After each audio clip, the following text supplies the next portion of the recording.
నా పేరు తమ్మిశెట్టి నాగమణి అండి. మా వారు చనిపోయారు. నాకు 2 పిల్లలు.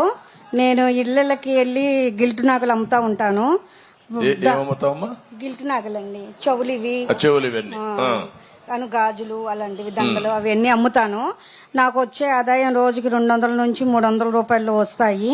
కానీ ఈ అన్నం క్యాంటీన్ లేకపోవడం మూలంగా పల్లెటూర్లు వెళ్ళి అమ్ముకొని వచ్చి బయట భోజనం తినాలంటే 200, 150 రూపాయలు పెట్టి తినలాక చాలా ఇబ్బందులు పడి ఎన్నో రోజులు పస్తులున్న రోజులు ఉన్నాయండి. ఈ అన్నం క్యాంటీన్ పెట్టడం వల్ల మేము కడుపు నిండా తినగలుగుతున్నామని, 5 రూపాయలకి భోజనం దొరుకుతుందని మేము చాలా సంతోషపడుతున్నామండి. ఇప్పుడు ఎన్ని గ్రామాలకు వెళ్తావమ్మా నువ్వు? చిన్న పల్లెటూర్లు వెళ్తాను సార్. దేంట్లో వెళ్తావమ్మా? ఆటోలో వెళ్తాను సార్. ఆటో ఛార్జ్ నువ్వు పే చేసుకుని వెళ్తావా? అవును సార్. అంటే ఎప్పుడు ఆటో దొరికితే ఆటోలో వెళ్తావు? ఆటోలు దొరుకుతాయి సార్. ఇప్పుడు నీకు ఎంత లగేజ్ ఉంటుంది మొత్తం మోసేది? ఉంటుంది సార్. ఒక ఎన్ని కేజీలు రఫ్గా? ఒక 5 కేజీలు 6 కేజీలు ఉంటుందండి. నువ్వు మఫెడ్ ఇస్తే నేర్చుకుంటావా? అంటే సార్ స్కూటర్, చిన్న స్కూటర్ ఉంది కదా, నేర్చుకుంటానండి. నేర్చుకొని నువ్వు పోయి అమ్ముతావా? అమ్ముకుంటానండి. అది పని చేస్తుందా? పనిచేస్తుందండి. తగిలించుకుంటే బాక్సులు అటు తగిలి సంచులు తగిలించుకొని చేత పట్టుకొని వెళ్తానండి ఇప్పుడు దాకా. ఈ అమ్మాయికి అదే అందుకని బాస్కెట్స్ కూడా ఉంటాయి పక్కన, అందులో పెట్టుకొని వెళ్ళొచ్చు. ఈ అమ్మాయికి స్కూటర్ కొనేయండి. అదే మరికి వీలైతే ఎలక్ట్రికల్ స్కూటర్ కొనిద్దాం. ఇంట్లోనే ఛార్జ్ చేసుకుంటుంది, పెట్రోల్ బంక్ కూడా పోయే పని లేకుండా కొనుక్కుంటుంది. అది వర్కౌట్ చేయండి. ఈ మోడల్స్ అన్ని మీరు వర్కౌట్ చేసి నాకు చెప్పాలి. ఓకే, కూర్చో. నువ్వేమ్మా ఏం చేస్తావమ్మా? సార్ నమస్కారం సార్. నా పేరు బాసంశెట్టి విజయలక్ష్మి. నేను ఇంతవరకు టిఫిన్ రన్నింగ్ చేసేదాన్ని సార్. ఇప్పుడు 3 పిల్లలతో నాకు కుదరక ఆప్ చేసి నేను ఎక్కడైనా 5 days లో కానీ ఏదైనా షాపుల్లో పనులు చేసుకుంటా పిల్లలు 3 ఆడపిల్లల్ని నేను పోషించుకుంటున్నాను సార్. నాకు వచ్చేది 200, 300. అలాంటి దాన్ని నేను సర్దుబాటు చేసుకుంటే చాలా రిస్క్ పడుతున్నాను సార్. ఈ రోజు మీరు పెట్టిన అన్నా క్యాంటీన్ వల్ల కడుపు నిండా భోజనం చేసి మా పిల్లలకి కడుపు నిండా పెట్టుకునే ఇది, ఎందుకంటే వచ్చిన జీతం పిల్లలకు పెట్టుకుంటా ఉపయోగించుకుంటే మేము ఇలాంటి అన్నా క్యాంటీన్ల దగ్గర భోజనం చేసి వెళ్తే మాకు కొంచెం తేలిక పడిద్ది, మాకు ఆర్థికంగా కొంచెం ఎదుగుదల పడతామని అనుకుంటున్నాను సార్. మళ్ళీ ఏం చేస్తావు మనం?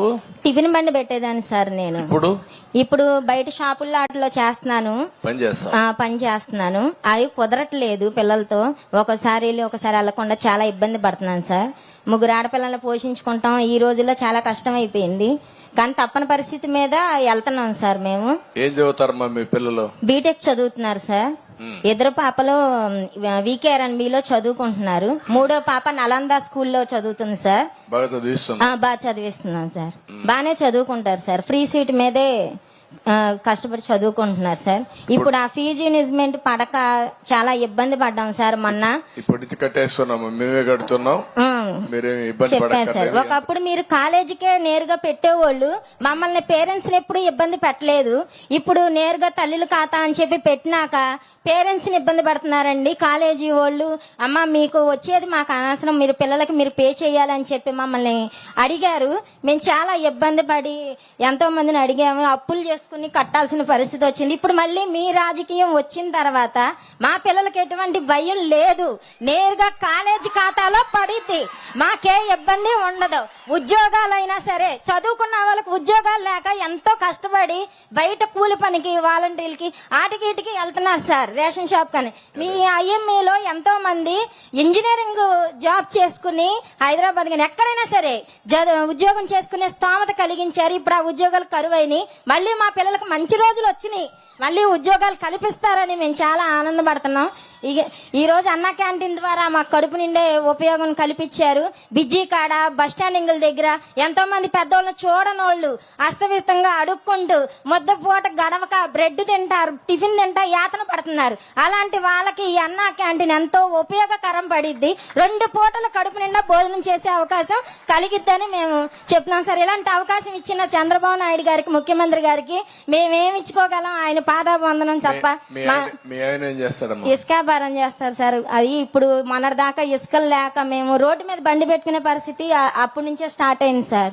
మీరుండగా మాకు ఇసుక కొరత లేదు, వచ్చింది పంపించుకుంటా సరిపోయింది. ఇప్పుడు ఆ ఇసుక అయిపోతాం, మేము చాలా ఇబ్బందులు పడ్డాం సార్.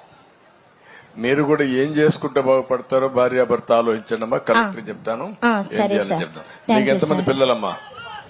2 బాబులు. నీకు 2 బీడీఎస్ చేస్తుంది. అచ్చా, వెరీ గుడ్. రా, నువ్వేంటి? నా పేరు ఆదిశేష్ అండి. గట్టిగా అటు చూడు. సెక్యూరిటీగా చేస్తున్నా సార్. ఏది?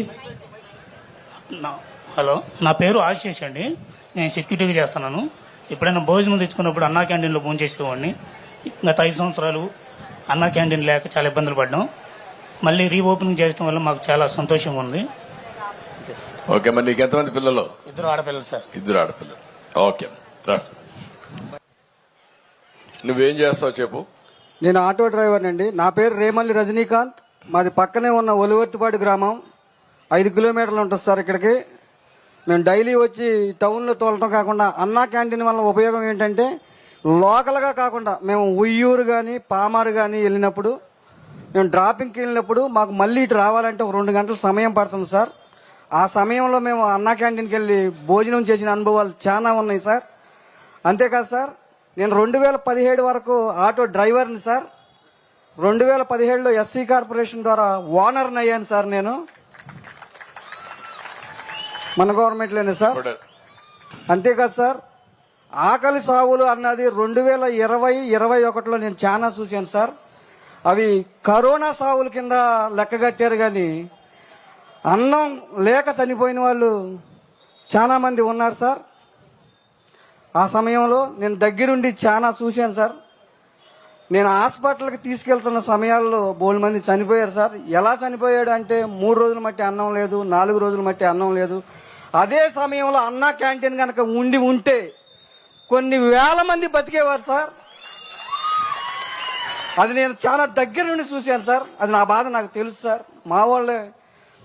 అదే కాకుండా మేము ఏ ఊరు వెళ్ళినా కానీ, అటు ఏలూరు కిరాయికి వెళ్ళినా కానీ, ఇటు మచిలీపట్నం కిరాయికి వెళ్ళినా కానీ మాకు లేట్ అయిన సమయంలో మేము అన్నా క్యాంటీన్కి వెళ్ళి భోంచేసేవాళ్ళం సార్.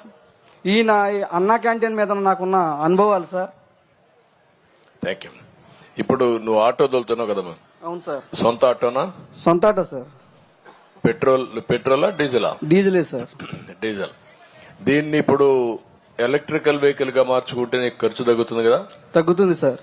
ఏమైనా ఆలోచించావా దిశగా?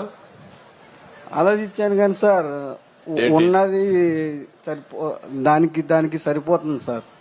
అది తీసుకోవాలంటే 3 లక్షల పైన కాస్ట్ అవుతుంది సార్. ఈ బండి కూడా కన్వర్ట్ చేసుకోవడానికి వీలు లేదా? కన్వర్ట్ చేసుకుంటానికి ఇంకా నాకు అంత ఇది లేదు సార్. కాదు, ఈ బండినే నువ్వు ఎలక్ట్రికల్ వెహికల్స్ గా మార్చుకోవడానికి అవకాశం ఉందా లేదా? నీకేమన్నా అవగాహన ఉందా? దాని మీద అవగాహన లేదు సార్. మార్చలేరా? ఇంజిన్ మారిస్తే సరిపోతుంది కదా. కలెక్టర్, గ్యాసే కాదు, నీకేమైనా ఐడియా ఉంది దీని మీద? ఓకే, మీరు కలెక్టర్స్ ఆల్రౌండ్ తయారు కావాలి ఇప్పుడు. ఎందుకంటే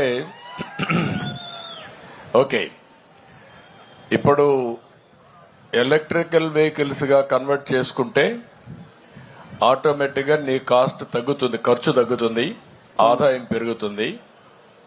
నేను మొట్టమొదటిసారిగా నీ వెహికల్ తోనే స్టార్ట్ చేస్తా. ఎలక్ట్రికల్ వెహికల్ ఇంట్లోనే ఛార్జ్ చేసుకోవచ్చు. నువ్వు ఇంట్లోనే ఛార్జ్ చేసుకుంటే చాలా సులభం అవుతుంది.